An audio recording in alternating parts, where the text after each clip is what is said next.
कितना बड़ा है। और अब ये मुझे कहने की जरूरत नहीं है कि यीशु मसीह इनसे कितना प्यार करता है, लेकिन इन्होंने खुद आजमाया है, क्योंकि ये दूसरी जगह भी इन्होंने जाके देख लिया। और सबसे बड़ी बात तो ये है कि जब ये प्रभु के पास आई है तो परमेश्वर हिसाब किताब नहीं लेता। समझ गए ना? अगर वो हिसाब किताब लेने लगे तो फिर तो सारी दुनिया ही बर्बाद हो जाएगी, कोई हिसाब ही नहीं दे पाएगा उसको। लेकिन वो रहम दिल है, दयालु है। और आज उसकी दया की एक छोटी सी बात मैं आपके सामने शेयर करूंगा। अगर आपके पास बाइबल है तो मेरे संग निकालें विलाप गीत की किताब। ये आपको यिर्मयाह के बाद मिलेगी, विलाप गीत की किताब, उसका 3रा अध्याय, 3rd चैप्टर, विलाप गीत की किताब यिर्मयाह के बाद उसका चैप्टर 3 वर्स 31, उसकी 31वीं आयत से हम लोग पढ़ेंगे। देखिएगा यहाँ पर कितना सुंदर लिखा है। विलाप, सब लोग निकालें विलाप गीत की किताब 3रा अध्याय और उसके 31। जी हाँ, क्योंकि प्रभु मन से सर्वदा, बहुत गौर से सुनिएगा। प्रभु की बात है, परमेश्वर की बात है, राजाओं के राजा, प्रभुओं के प्रभु की बात है। 31वां पद जी, क्योंकि प्रभु मन से सर्वदा उतारे नहीं रहता, क्योंकि प्रभु मन से सर्वदा उतारे नहीं रहता, चाहे वह दुख भी दे, चाहे वो दुख भी दे, तो भी अपनी करुणा की बहुतायत तो के भी कारण, अपनी करुणा की बहुतायत के कारण वह दया भी करता है। वो दया भी करता है। लिखा है प्रभु मन से सर्वदा उतारे नहीं रखता। कई बार हम लोगों के दिमाग में एक सवाल आता है, जब हमारे बुरे दिन शुरू होते हैं, हमारे पास घटिया शुरू होती है, हमारे विरोधी बहुत सारे हो जाते हैं और हमको ऐसा लगने लगता कि शायद परमेश्वर ने हमसे मुंह फेर लिया है। परमेश्वर ने हमें अपने मन से उतार दिया है और हम ये सोचते हैं कि अब हमारा जीना इस दुनिया में बेकार है। खुदावंद के लोगों, मुझे एक बात बताइए, क्या कभी कोई पिता या कोई माता अपने बच्चे को, जिसे उसने जन्म दिया है, लालन पालन किया है, बाइबल में लिखा हुआ है कि कई बार माता भी, दूध पिलाती माता भी अपने बच्चे को भूल जाती है, लेकिन परमेश्वर कभी नहीं भूलता। लेकिन एक स्मरण इंसान के जहन में हमेशा रहता। माँ बाप मुंह तो फेर लेते हैं, भूल तो जाते हैं, लेकिन उन्हें जानबूझ के कष्ट नहीं देते। जब एक इंसान अपने दिल में इतनी दया रखता है तो वो परमेश्वर जिसने मेरे और आपको बनाया है, लिखा हुआ है क्योंकि परमेश्वर क्या लिखा है? परमेश्वर क्योंकि प्रभु मन से क्योंकि सर्वदा, परमेश्वर मन से सर्वदा उतारे कुछ समय के लिए वो छोड़ता है ताकि हमारा विश्वास परखा जाए, ताकि हम समझ सके। खुदावंद के लोगों, जब इंसान इस दुनिया में है तो बहुत सारी अभिलाषाएं, बहुत सारी इच्छाएं हैं। कई बार हमें हमारे अपने लोग हमें दुश्मन लगने लगते, माँ बाप हमारे विरोधी लगने लगते, अच्छी बात समझाने वाला हमको काटने वाला जैसा लगने लगता और हम दूर होने लगते, क्योंकि भली और खरी बात किसी को पसंद नहीं आती है। और ऐसे ही जब हम गुनाह में और पाप में होते हैं, जब हम संकट में होते हैं, तो कई बार जब हम इन गुनाहों वाली जिंदगी में गुजरते हैं तो कई बार प्रभु हमें छोड़ता है, क्योंकि बाइबल में लिखा परमेश्वर का और पाप का कोई संबंध नहीं, वो अलग होता है। लेकिन परमेश्वर मन से नहीं उतारता, मन से कभी नहीं उतारता। उसे मालूम है कि एक ना एक दिन ये बेटा मेरे पास आएगा, एक ना एक दिन जब शैतान अपने चक्रव्यूह में से फंसाएगा, इसके प्राण की हानि उठाएगा, इसके अपने प्रियों को इससे दूर करेगा, तब इसकी आंखें खुलेंगी और ये आएगा। इसीलिए बाइबल में लिखा है परमेश्वर मन से सर्वदा उतारे नहीं रहता। लेकिन जैसे कि एक माँ, एक बाप अपने बच्चे की ताड़ना करते हैं उनकी गलती करने पर, उनका बुरा करने पर, वैसे ही परमेश्वर भी हमारी ताड़ना करता है। बाइबल में लिखा है कि जब हमारे संसारिक माँ बाप हमारी ताड़ना करते हैं तो हमें उसके प्रति कितना विश्वास योग्य होना है जो हमारी आत्मा को बचाने की ताकत रखता है। उसको भी हक है कि वो हमारी ताड़ना करे, पर वो हमें मन से उतारे नहीं रखता। अगली आयत पढ़िएगा इसकी 32। हाँ, चाहे वह दुख भी दे, लिखा चाहे वो दुख भी दे, तो भी अपनी करुणा की बहुतायत के कारण दया भी करेगा। लिखा है चाहे वो दुख भी दे तो भी अपनी करुणा की बहुत। और अगर खुदा के लोगों, सबसे बड़ी आशीष मालूम आपके लिए क्या है? शायद अभी आप ये नहीं समझ पाओ, लेकिन एक दिन ऐसा आएगा खुदा के लोगों की सच्चे खुदा के कलाम सुनाने वाले नहीं मिलेंगे। हजारों लाखों रुपए देकर भी नहीं मिलेंगे। वो आपके पसंद की, आपके मन की बातें बोल देंगे, लेकिन सच्चे कलाम को सुनाने वाले नहीं मिलेंगे, खरी बातें बोलने वाले नहीं मिलेंगे। बाइबल में लिखा है आमोस नबी की किताब में, योएल नबी की किताब में, दोनों में, कि अंत के दिनों में वचन का अकाल होगा। लोग अपने कान की खुजली मिटाने के लिए, अपने दिल को संतावना देने के लिए अपने पसंद के पास्टर, अपने पसंद के खादिम और प्रचारकों को ढूंढ लेंगे। और लिखा है सच्चे प्रचारक लोप हो जाएंगे। पर आज बाइबल में लिखा हुआ है कि चाहे वो दुख भी दे लेकिन अपनी करुणा की बहुतायत के कारण दया भी करेगा। उसकी करुणा मालूम कौन है? क्या आप जानते हो उसकी करुणा कौन है? बाइबल में लिखा है जब हम पापी ही थे तभी मसीह ठीक समय पे हमारे लिए मरा। जब हम पापी थे, अगर कोई दारू पीने वाला है, कोई गाली देने वाला है, कोई बुरे काम करने वाला है, कोई एक दूसरे के प्रति तमाम प्रकार की बुराइयां करने वाला है, क्या कोई उसे अपने घर में लाएगा? और ऐसा ही जीवन हमारा था। गुनाह में, पाप में धोखा देना, अभिलाषाओं में बुरी लालसाएं करना, व्यभिचार में धोखा देना, यही हम सबका जीवन था। लेकिन ऐसे ही समय में जब हमें हमारे गुनाहों की सजा मिलनी थी, ठीक समय पर यीशु मसीह हमारे लिए मरा। अपनी करुणा की बहुतायत के कारण परमेश्वर ने जगत से ऐसा प्रेम रखा कि अपना इकलौता पुत्र दे दिया। उसकी करुणा यीशु मसीह के रूप में हमें मिली। मैं जाऊंगा, मैं इन पापियों के लिए जाऊंगा, मैं गाली देने वालों के लिए, मैं व्यभिचारियों के लिए, मैं झूठ बोलने वालों के लिए, मैं धोखा देने वालों के लिए अपने प्राण दूंगा। और परमेश्वर के वचन में लिखा हुआ है, और यीशु का लहू हमें हर एक पापों से शुद्ध करने में विश्वास योग्य और धर्मी। जब हम पापी थे, ठीक समय पर अपनी करुणा की बहुतायत के कारण वो हम पर दया करेगा। पाप कितना भी बड़ा क्यों ना हो, पाप का रंग कितना भी काला क्यों ना हो, बाइबल में लिखा चाहे तुम्हारे गुनाह अर्गवानी रंग के हों, काले हों, लेकिन वो हिम की नाई क्या हो जाएंगे? श्वेत हो जाएंगे। वो हमसे प्यार करता है तो अभी अपनी करुणा की बहुतायत के कारण हम पर दया भी करेगा। अब अगली आयत सुनिएगा, कितना सुंदर लिखा है 33 वर्ष। जी हाँ, 33। क्योंकि मनुष्य को अपने मन से ना तो दबाता, क्योंकि वो मनुष्य को अपने मन से ना तो दबाता। अब सोचिए, जिस शख्स को परमेश्वर दबाए, क्या कोई वो बच सकता है? नहीं। परमेश्वर कभी किसी की हत्या नहीं करता। परमेश्वर कभी किसी को अपने मन से नहीं दबाता। क्या कोई अपने हाथ से अपने घर को तोड़ता है? क्या कोई अपने हाथ से अपने आप को नुकसान पहुंचाता है? नहीं। लिखा उसने अपने शक्ल, अपने स्वरूप, अपनी समानता में हमें बनाया, अपना नक्श दिया, अपनी सीरत हमें बख्शी। और अगर कोई इंसान गुनाह में, पाप में और दुष्टता में अपना जीवन व्यतीत करता, तो इसी कलाम में लिखा हुआ है बाइबल में कि वो दुष्ट के मरने से भी खुश नहीं होता, वो पापी के मरने से भी खुश नहीं होता। लिखा है प्रभु अपने मन से किसी को नहीं दबाता। आगे पढ़िएगा। दबाता और ना दुख देता है। और ना दुख देता, ना तो मन से दबाता और ना दुख देता है। एक दिन की बात है, यूहन्ना रचित सुसमाचार उसके 5वें अध्याय उसके पहले पद से अगर आप पढ़ेंगे तो लिखा हुआ है, यरूशलेम के भेड़ फाटक के पास बैतसैदा नामक एक कुंड था। और बाइबल बताती है कि नियत समय पर आसमान से फरिश्ता उतर कर आता था और उस कुंड का पानी हिलाया जाता था।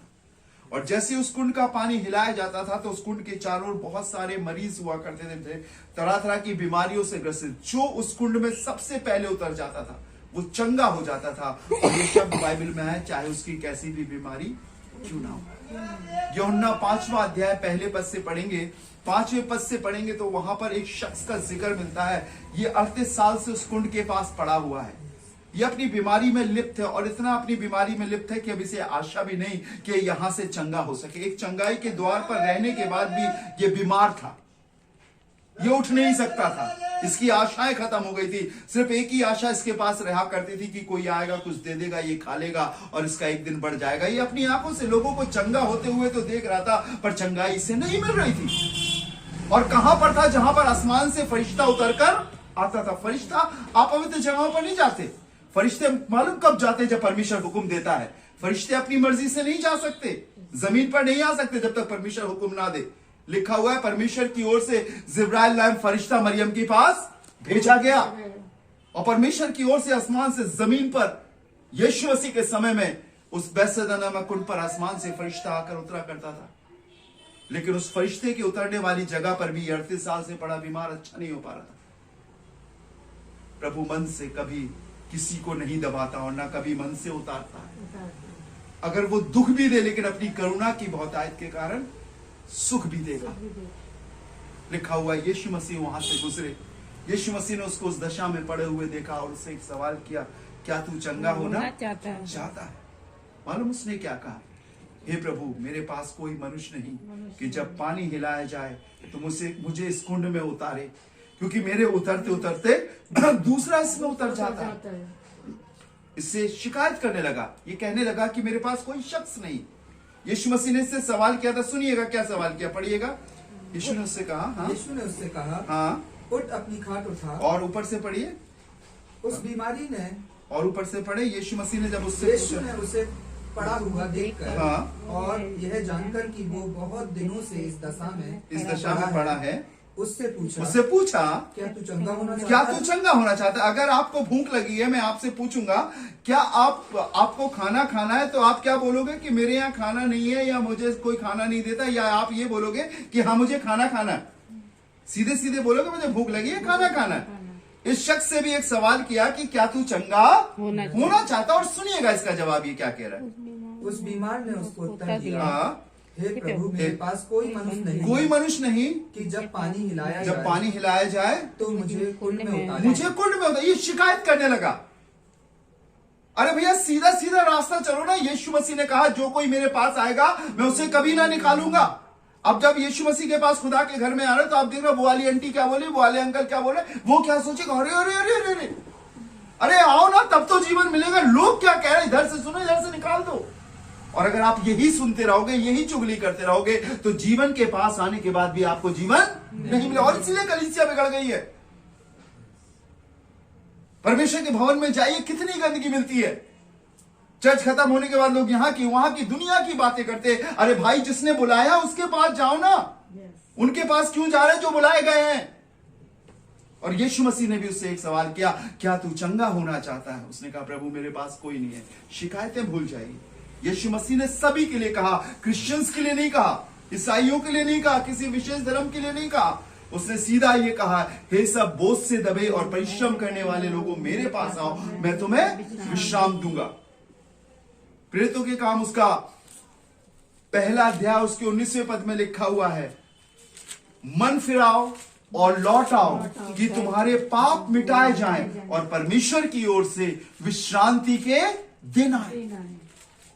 और आज हम जाते तो सही रास्ते पर है, लेकिन पहुंचते पहुंचते मंजिल हम भटक जाते हैं। हमें बातें तो सही सिखाई जाती हैं, लेकिन हम अंत तक उन बातों को अपने जीवन में नहीं आजमाते हैं। हमने वचन तो अच्छा सुना है, लेकिन वचन को हमने ग्रहण नहीं किया, हमने आजमाया नहीं है। हमने ये सोचा, अगर पास्टर जी ने बीमारी के विषय में कोई एग्जाम्पल दिया तो वो किसी बीमार के लिए कहा होगा। हम दूसरे के लिए सोचते, नहीं ये उस बहन के लिए होगा, उस भाई के लिए होगा। नहीं, परमेश्वर का वचन सबके लिए बाइबल में लिखा, जब तुम खुदा के कलाम को सुनो तो अपने हृदय को कठोर मत करना। और यहां पर यह शख्स कहने लगा कि मेरे पास कोई मनुष्य नहीं है। यीशु मसीह ने मालूम क्या जवाब दिया जब ये कहने लगा मेरे पास कोई मनुष्य नहीं है। सुनिएगा आगे यीशु ने क्या कहा, पढ़े। यीशु ने उससे कहा, हाँ, उठ अपनी खाट उठा। यीशु ने कहा उठ अपनी खाट उठा और चल। यीशु मसीह ने उसकी शिकायत की तरफ ध्यान नहीं दिया। उसे मालूम है कि जब मनुष्य बहुत समय से किसी दशा में पड़ा रहता है तो वो कुड़कुड़ाने लगता है, बड़बड़ाने लगता है। मैंने बहुत सारे ऐसे पैरालाइज के मरीजों को देखा है, जब उनको पानी नहीं मिलता, जब सही समय पे वॉशरूम उन्हें ले जाने वाला कोई नहीं रहता है, वो अच्छी तरह फ्रेश नहीं हो पाते, तो वो अपने पलंग पे पड़े पड़े कुड़कुड़ाते बड़बड़ाते। ये तो 38 साल से हो गया था। लेकिन यीशु मसीह दयालु है, लिखा अपनी करुणा की बहुतायत के कारण दया भी करता है।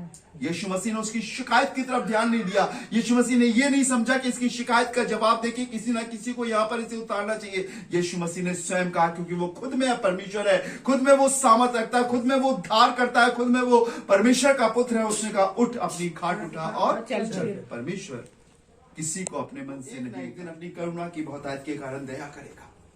परमेश्वर किसी को मन से नहीं दबाता। अगर आज आपके पास कमी है, किसी चीज की घटी है, कुछ चीज नहीं है, तो निराश होने की जरूरत नहीं है। लेकिन आप बुलाने वाले की आवाज सुनो, आप उसके पास आइए, शिकायत बंद करिए।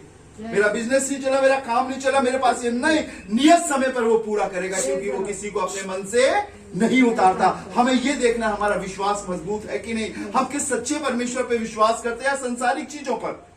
खुदा के लोगों, अगर भूख के कारण भी हमारी मृत्यु हो जाएगी तो हम नरक में नहीं जाएंगे, हम स्वर्ग में जाएंगे, क्योंकि हम प्रभु पर विश्वास करते हैं। याद रखिए, ये जीवन तो 60, 70, 80 साल का हो सकता है, लेकिन वो हमेशा की जिंदगी, उसकी कोई उम्र नहीं है। बाइबल में लिखा है, जो कोई विश्वास करेगा वो नाश ना होगा परंतु अनंत जीवन, उसकी कोई उम्र नहीं है। या तो हम स्वर्ग जाएंगे या हम नरक जाएंगे। हमें जानना है कि हमारा प्रभु आज भी हमसे प्यार करता है, मन से नहीं उतारता। मुझे बड़ी अच्छी लगती है सुमन की वो बातें कि जब लॉकडाउन के समय में सारे कारोबार बंद हो गए थे, लोग अपने घरों में थे, क्या करें क्या ना करें। बड़े बड़े पढ़े लिखे लोग ठेला लगाने लगे थे, बड़े बड़े एजुकेटेड ट्रेंड लोग पकौड़े बेचने लगे। मैंने देखा बीएससी नर्सिंग करने वाले, एमएससी नर्सिंग करने वाले, बहुत तरह के काम करने वाले लोग छोटे छोटे काम करने लगे, सब्जी बेचने लगे। मंडियां भी बंद हो गई, 5 बजे तक वो सब्जी बेचने लगे, जैसा गाइडलाइन थी उसे फॉलो करने लगे। बहुत कमी घटी थी, लेकिन मुझे बड़ा अच्छा लगा कि इसने एक गवाही दी कि उस लॉकडाउन के पीरियड में भी हमारे परमेश्वर ने हमें खिलाया। Hallelujah, hallelujah. लिखा है जवान सिंहों को तो घटी हो सकती है, परंतु परमेश्वर के खोजियों को कभी किसी भली वस्तु की घटी नहीं होता है। और वो हमसे और आपसे प्यार करता है, मन से नहीं उतारता। लिखा है चाहे वो दुख भी दे तो भी अपनी करुणा की बहुतायत के कारण दया भी करेगा। कभी नहीं उतार सकता, कभी भी नहीं उतार सकता। मेरे पास तो बहुत सारी आयतें जो मेरे जहन में भरी है, जो परमेश्वर मुझे देता है, लेकिन मैं आज सिर्फ चंद लफ्जों में यही बताना चाहता हूं कि हम एक ऐसे प्रभु पर विश्वास करने वाले हैं जो कठोर नहीं है। हाँ, उसे गुस्सा आता है, हाँ वो डांट लगाता है, पर वो नाश नहीं करता। बाइबल में लिखा है मनुष्य का पुत्र खोई हुओं को ढूंढने और उनका उद्धार करने के लिए आया। वो मेरे और आपके लिए आया है। वो आज भी मेरे और आपको शिफा दे सकता है, आज भी वो मेरे और आपके काम को बना सकता है। रोज प्रार्थना करें, रोज दुआ करें और अपने आप को, अपने परिवार को उसके हाथों में सौंपें और वो आप पर दया करेगा। हो सकता 38 साल उसे बीमारी में गुजर गए थे, हो सकता आने वाले साल में वो उस कुंड में गिर भी जाता, उतर भी जाता, चंगा भी हो जाता, चला जाता, लेकिन वो परमेश्वर की करुणा यीशु मसीह से महरूम रह जाता। आज भी वो कुंड है, आज भी वो पवित्र आत्मा का कुंड है। आज भी आसमान से फरिश्ते उतरते हैं खुदा की आज्ञा के अनुसार। इब्रानियों की किताब में लिखा हुआ है कि परमेश्वर पर विश्वास करने वाले धर्मी लोगों के संग उसके फरिश्ते हमेशा उन्हें घेरे रहते हैं। ये खुदा के कलाम का नियम है। बाइबल में लिखा जैसे यरूशलेम पहाड़ों से चारों ओर से घिरा हुआ है, वैसे खुदा अपने लोगों को चारों ओर से घेरे रखता है। वो इलीशा को अग्नि में रथों से, घोड़ों से घेर के रख सकता है, वो अपने विश्वासी जन को भी घेर के रख सकता है। एक दिन मूसा मर गया और मूसा की मिट्टी को शैतान ले जाने लगा। परमेश्वर ने फरिश्ता भेजा और उसने उस शैतान से लड़ाई करी और मूसा की मृतक शरीर को, मिट्टी को भी उसने हाथ लगाने नहीं दिया। और बाइबल में लिखा परमेश्वर ने मूसा को मिट्टी दी। हमारी देह, हमारा जीवन, हमारी आत्मा उस परमेश्वर के लिए इंपॉर्टेंट है, बहुत अनमोल है। वो कभी मन से नहीं उतारता। आइए उससे प्रार्थना करें और कहें प्रभु हम पर दया कर, हम पर अनुग्रह कर, अपने वचन के अनुसार हमारे जीवन को बना, और वो जरूर आपके जीवन को बनाएगा। आइए दुआ करेंगे। धन्यवाद राजाओं के राजा, प्रभुओं के प्रभु, तेरा धन्यवाद हो। तू महिमा और स्तुति के योग है प्रभु जी। मैं जानता हूँ इस घर से तू प्रेम करता है और इसीलिए प्रभु जी आज तेरे खादिम इस घर में है प्रभु, तेरे लोग हैं, तेरे आराधक इस घर में है प्रभु जी। हम बहुत बड़े शख्स तो नहीं, लेकिन हम इतना जानते हैं कि हम खुदावंत के लोग हैं और उस पर मजबूत विश्वास करते हैं। चाहे सब टूट जाए पर प्रभु हम तुझे कभी नहीं छोड़ेंगे। और आज हम उन्हीं कदमों को लेकर अपनी बहन के घर में आए हैं। तेरे कलाम में लिखा है जिस किसी घर में जाना और यदि घर के लोग योग्य होंगे तो मेरा कल्याण उस घर पे ठहरेगा, अन्यथा वो वापस लौट कर आ जाएगा। प्रभु यहाँ पर हमें तेरे दास के समान, तेरे खादिम के समान इज्जत मिली है। और आज प्रभु हम एक दिल होकर अपनी दीदी के लिए, उनके बच्चियों के लिए, उनके बच्चों के लिए दुआ करते हैं। यीशु मसीह नासरी के नाम से इस घर पर खुदावंत की बरकत उतरने वाली हो सके, रहने वाली हो सके। जिस चीज की तलाश खुदावंत उन्होंने दुनिया में करी है, अब खुदावंत यीशु की ओर से मिल सके, तेरा उद्धार, तेरा जीवन इन्हें मिल सके।